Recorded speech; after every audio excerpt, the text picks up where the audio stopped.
কেমন আছেন বন্ধুরা? করবিস কিচেনে স্বাগত। আজকে আমি নিয়ে এলাম আপনাদের সামনে গরম গরম মাংসের ঝোল আলু দিয়ে, যেটা গরম ভাতের সঙ্গে বানিয়ে নিতে পারেন আর যার স্বাদ মুখে লেগে থাকবে। সেই রেসিপিটা দেখার জন্য চলুন শেষ পর্যন্ত আপনারা আমার সঙ্গে থাকুন, আর কত সহজে বানানো যায়, কত টেস্টি, সেটাই দেখার অনুরোধ রইল।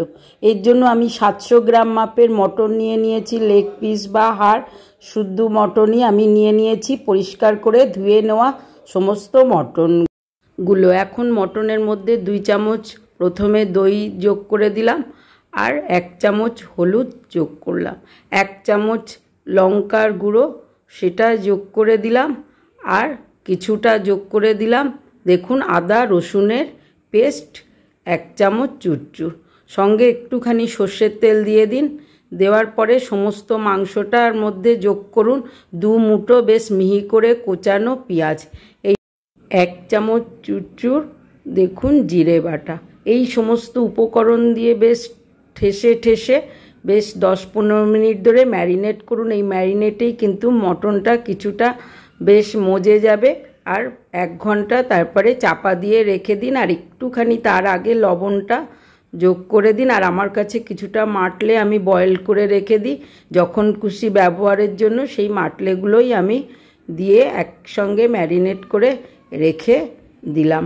মাটলে কিন্তু অনেক তরকারিতেই ব্যবহার করা যায়। মিক্সির বাটিটার মধ্যে আদা পেস্ট করেছিলাম, তার মধ্যেই আমি 10-12টা রসুন, 2 ইঞ্চি মাপের আদা কুড়ে নিয়েছি, সেটায় 2টো তেজপাতা, কাশ্মীরি লঙ্কা দেখুন, এইগুলো একদম কাশ্মীরি কালারের জন্য এই লঙ্কাগুলো কিন্তু আমি গুঁড়োর বদলে এগুলো দিয়েছি। এগুলো কিন্তু কোচকানো এরকম হয়। এই লঙ্কাগুলোই আমি 3টে যোগ করে দিলাম, আর দিলাম ঝাল যাতে হয় সেই জন্য 3টে ঝালের জন্য লঙ্কা গুঁড়ো। মটন খাবে না, ঝাল হবে না, উহা করবেন না, সেটা কখনো হয় না। গরম মশলার ডালচিনি দিলাম, আপনারা অন্যান্য 2-1টা মশলা যোগ করতে পারেন। এবার পেস্টটা তৈরি করে নিন। কাশ্মীরি লঙ্কা দেওয়ার জন্য মশলাটা কতটা লাল হয়েছে দেখেছেন। এবার প্যানটা বসিয়ে গরম করে তার মধ্যে 1/2 কাপ সর্ষের তেল দিলাম। সর্ষের তেলটা ভালো করে গরম করে দিন, এই সর্ষের তেলেই টেস্টটা ভালো হয়। এবার 1 চামচ জিরে ফোড়ন, একটুখানি চিনি আর 2টো শুকনো লঙ্কা দিয়ে ভালো করে নাড়াচাড়া করে বেশ জিরেটা লাল লাল করে ভেজে নিন, এতে যাতে স্মেলটা চলে আসে। এইগুলোই কিন্তু মটনের টেস্টটা বেশি আনে। রসুন 4-5টা থেতো করে দিয়ে দিন। আগে কিন্তু মশলার মধ্যে রসুন দেওয়া আছে, কিন্তু এই রসুনটার টেস্টটা অনেকটা স্মেলটা বাড়িয়ে দেবে। আর কালারের জন্য এই সময় একটু তেলের উপরে হলুদ দিন, আর আস্তে করে নাড়িয়ে চাড়িয়ে দেখুন এখনই কত সুন্দর কালার হয়েছে। এইসব টিক্সগুলো ফলো করলেই কিন্তু মটনের কালারটা সুন্দর চলে আসবে। এইবার প্রায় 200 গ্রাম মাপের পেঁয়াজ যোগ করে দিন। বেশ মিহি করে কুচিয়ে নেওয়া পেঁয়াজগুলো নাড়িয়ে চাড়িয়ে বেশ লাল লাল করে ভেজে নিন। পেঁয়াজটাও কিন্তু লাল লাল করে ভাজতে হবে।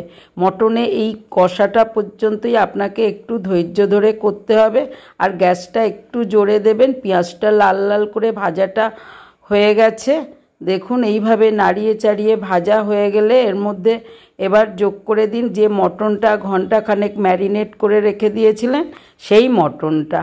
এইবার ভালো করে নাড়িয়ে চাড়িয়ে কষে নিন, তবে এক্ষেত্রে গ্যাসটা একদম আস্তে দেবেন না। জলটা বেরোতে আরম্ভ করলে কিন্তু মটন কষাটা ভাজাটা হবে না।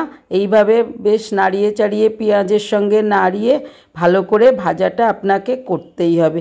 এইভাবে 2-5 মিনিট করে নিন, আর মাঝে মাঝে চাপাটা দিয়ে দিন। দেখুন আস্তে আস্তে তেলটা বেরোচ্ছে, জোরে দেওয়ার জন্য জল বেরোয়নি। এইভাবে একটু চাপা দিয়ে দিয়ে ক্রমে যখন ভাজাটা পুরো রেডি হয়ে গেছে দেখতে পাচ্ছেন, জলটা কিন্তু এই মুহূর্তে বেরোবে না গ্যাসটা জোরে দেওয়ার জন্য। কীরকম গ্রেভিটা হয়েছে দেখুন, ঠিক পেঁয়াজটাও কত সুন্দর ভাজা হয়েছে। এইভাবে কিছুক্ষণ হয়ে গেলে এবার যে মশলাটা তৈরি করে রেখেছেন সেই মশলাটা যোগ করে দিয়ে দিন। এই সমস্ত মশলার সঙ্গে কিন্তু একটা মশলা এখনও দেননি, সেটা হচ্ছে জিরে। এইবার টিস্পুনের 3 টিস্পুন দেখুন জিরে বাটা বেশ মিহি করে নেওয়া, সেটাই আমি দিয়ে দিলাম। ভালো করে এবার মশলাগুলো মিশিয়ে এইভাবে কষে নিন।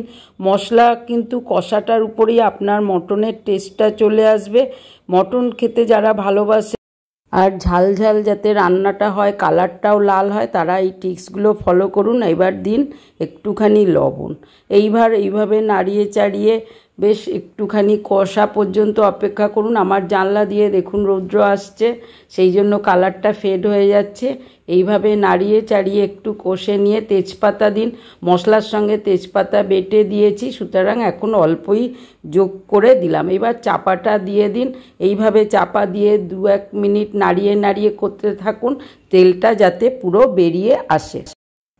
দেখুন মটন কষার ঢাকনাটা এই ফাঁকে খুলে দিলাম, কতটা তেলটা বাইরে বেরিয়ে এসছে। এখন দিন গরম মশলা। আগের গরম মশলা তেলের সঙ্গে মিশে একটা স্মেল আসবে, আর এই গরম মশলাটা কারিটার মধ্যে আরেকটু স্মেল ধরে রাখবে, যাতে মটনের গন্ধেই সারা বাড়ি মাতোয়ারা। এখন বিশেষ মশলা হিসেবে এই হলুদটা ভিজিয়ে রেখে কালারের জন্য এই মুহূর্তে যোগ করুন, এতে কিন্তু কালারটা বেশি নিয়ে আসবে। এবার একটু চাপা দিয়ে জল যোগ করুন কষে নিয়ে। দেখতে পাচ্ছেন কালারটা কতটা চেঞ্জ হলো। এই মুহূর্তে হলুদটা যোগ করবেন, এটা কিন্তু একটা বিশেষ ট্রিক্স। এইবার একটু ফুটতে আরম্ভ করলে যোগ করে দিলাম আমি প্রেসার কুকারে। টেস্টের জন্য এখন লবণ আর চিনি যোগ করুন। এই পর্যায়টা আপনারা নর্মাল কড়াইও করতে পারেন, আর প্রেসার কুকারে করলে দেখুন 3টে সিটি দেবেন ধীরে ধীরে, এইভাবে করে নিন। আর কড়াই করলে এটা কিন্তু ঘন্টাখানেক সময় লাগে, আস্তে ধীরে করতে পারেন। আমি সিটিগুলো দেব, সিটি তুলব না। এইভাবে মটনটা কিছুটা সিদ্ধ হয়ে যাওয়ার পরে দেখুন সেই ফাঁকে কতগুলো আলু আমি কেটে নিয়েছি, সেই আলুগুলো আমি ভাজিনি, এইভাবেই দেবো, এভাবেও বেশ টেস্টটা ভালো লাগে। এইবার দেখুন খুলে দিয়েছি ঢাকনাটা। এইবার মটনটা এখনও কিন্তু একটু বাকি আছে, দেখতেই পাচ্ছেন। আলুগুলো এবার যোগ করে দিন, লবণটা দেখে নেবেন, আর ঝাল যদি মনে হয় একটু লঙ্কা গুঁড়ো এই ক্ষেত্রে যোগ করতে পারেন। আর একটু হবে কতটা স্পাইসি। এবার ফুটতে আরম্ভ করলে আবার চাপা দিয়ে একটা সিটি দিন, একটু মরিচ দিয়ে ব্যাস নাড়িয়ে চাড়িয়ে অবশেষে আর একটুখানি গরম মশলা যোগ করে দিন। এইভাবে নাড়িয়ে একটু চাপা দিয়ে দিন। আপনার মটনটা কিন্তু রেডি হয়ে গেল। কীরকম কালারফুল আর টেস্টি হয়েছে দেখলে বুঝতে পাচ্ছেন বন্ধুরা। এতটা জল ছিল, আর একটু ফুটিয়ে আমি বেশ ঘন করে নিয়েছি পুরো মটনটা। এরকম মটন হলে গরম ভাতের সঙ্গে তো আর কিছুই লাগবে না, একমাত্র মটনেই আপনার পুরো ভাতটা একদম শেষ হয়ে যাবে। ভাত একটু কমই পড়বে। চলুন এবার সামনে থেকে তুলে দেখাই মটনটা কতটা স্পাইসি হয়েছে। রেডি আমার মটনটা। এবার একটা পাত্রে ঢেলে দিচ্ছি। এরকম নলিগুলোর থেকে কিন্তু ঘিলুগুলো বের হয়নি, আর অথচ নরম তুলতুলে হয়েছে। সার্ভ করে দিচ্ছি বন্ধুরা। গরমা গরম মটন বানিয়ে ফেলুন। সবথেকে বেশি স্বাদে বানানোর জন্য এইভাবে করে ফেলুন। আলুগুলো তো অসাধারণ টেস্ট হয়। কেমন হয়েছে করে ফেলুন, আমাকে জানান। ভালো লাগলে চ্যানেলটা লাইক শেয়ার সাবস্ক্রাইব করে আমার সঙ্গে থাকার অনুরোধ রইল। নরম তুলতুলে মটন, অথচ হাড়ের থেকে ছাড়াইনি। আর কি চাই বন্ধুরা, এরকম মটন রান্না করতে পারলে বাড়ির সবাই আপনার উপরে ফিদা। কেবলমাত্র একটু উচ্ছে ভাজা মটন আর সামান্য একটু দই দিয়েই আজকের কিন্তু আমার রেসিপিটা রেডি। মটনের সঙ্গে অন্য কিছু চাই না। একটু কাঁচা লঙ্কা নিয়ে নিন আর একটু লেবু।